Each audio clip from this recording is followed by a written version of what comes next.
যে কোনো বাস্তব সংখ্যা x ও y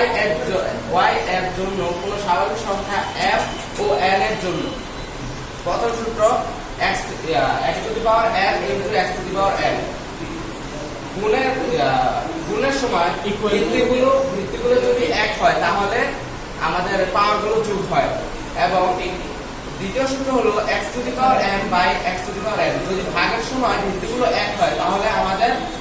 পাওয়ারগুলো বিয়োগ হয়, যেখানে x not equal 0। তারপরে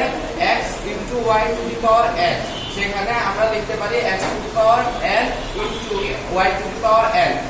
তারপরে আবার আছে x by y to the power n, সেটা যদি আমরা এভাবে লিখতে পারি x to the power n